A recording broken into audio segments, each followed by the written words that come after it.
Over the past few years, something significant has been shifting in global politics. A country that once enjoyed broad international support, strong alliances, and a reputation as a beacon of democracy in the Middle East is now facing unprecedented diplomatic isolation. Today, we're going to break down key reasons why Israel finds itself increasingly alone on the world stage and what that might mean for its future. The most immediate driver of Israel's isolation is the ongoing conflict in Gaza. Following the Hamas attacks on October 7, 2023, Israel launched a military campaign that by most counts resulted in one of the highest civilian casualty tolls in recent memory. Tens of thousands of Palestinian civilians have been killed, and the destruction of infrastructure, hospitals, schools, homes has been broadcast in real time to billions of people around the world. This matters enormously because public opinion shapes foreign policy in country after country, from Spain to South Africa to Indonesia. Polls show historic levels of opposition to Israel's military campaign. Governments that once quietly supported Israel are now facing intense domestic pressure to cut ties, impose sanctions, or at minimum speak out. Several countries,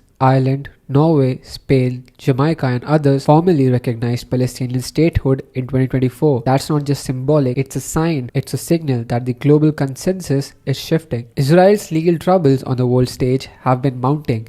South Africa brought a case to the International Court of Justice accusing Israel of genocide in Gaza. The court issued provisional measures calling on Israel to prevent genocidal acts, a ruling that sent shockwaves through diplomatic circles. Then came the International Criminal Court. The ICC's chief prosecutor sought arrest warrants for Israeli Prime Minister Benjamin Netanyahu and former Defense Minister Yoav Gallant alongside Hamas leaders. Whether or not those warrants are ultimately enforceable, the reputational damage is real. Israel now sits in the same conversation as leaders from authoritarian regimes when it comes to international criminal accountability. For a country that has long championed rule of law, values as central to its identity, this is a profound shift in how it is perceived internationally. For decades, Israel's greatest diplomatic shield has been the United States and its Western allies. That shield is showing cracks. Even within the US, the political consensus on Israel has fractured. Progressive Democrats have become increasingly vocal critics. College campuses erupted in protest, and for the first time, polling shows younger Americans are significantly more sympathetic to Palestinians than to Israel. In Europe, the picture is even starker. Traditional allies like the UK, France, and Germany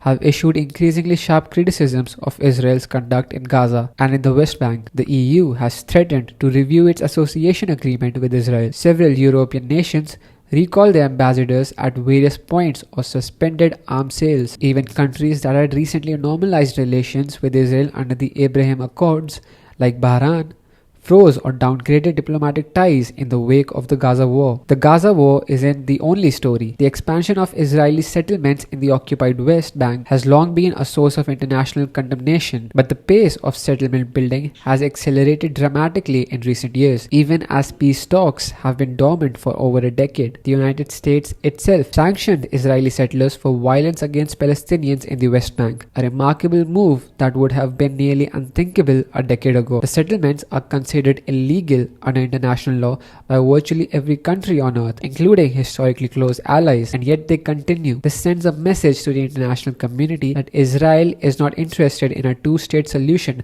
that forms the basis of decades of diplomatic effort. A lot of this comes down to who is in charge. Netanyahu's current coalition is the most right-wing government in Israeli history. Ministers like Itamar Ben-Gvir and Bezalel Smotrich have made statements and pushed policies that even long-time Israeli allies have called extreme, inflammatory, or outright dangerous. Ben-Gvir visited the Temple Mount in a provocative move that inflamed tensions across the region. Smotrich made comments about erasing Palestinian towns that drew international rebuke. These aren't French figures. They hold cabinet positions with real power, and a country's government is shaped by political forces that the rest of the world views as extremist. Isolation tends to follow. The role of social media in shaping global consciousness around this conflict. Previous generations of conflict were largely filtered through traditional media, where governments had significant influence over narratives. Today, footage from Gaza of airstrikes of destroyed neighborhoods spreads instantly across TikTok, Instagram, and X. The raw, unfiltered nature of this imagery has has shaped the views of an entire generation of young people. Israel has struggled to compete in this information environment, and that struggle has contributed to its isolation among younger demographics worldwide. So where does this leave Israel? It's a country with real security concerns, a real right to self-defense, and a complex history in a genuinely dangerous neighborhood. But right now, the combination of a devastating military campaign, international legal pressure, settlement expansion, a far-right government, and a changed global media landscape has put it in a position of diplomatic isolation that is historically unusual, even by the standards of a country that has always had to fight for its legitimacy on the world stage. Whether Israel chooses to change course, or whether the international committee's pressure ever translates into real consequences remains to be seen. But the trend lines are clear and they're worth paying attention to. Thank you for watching the video. Like and subscribe for more.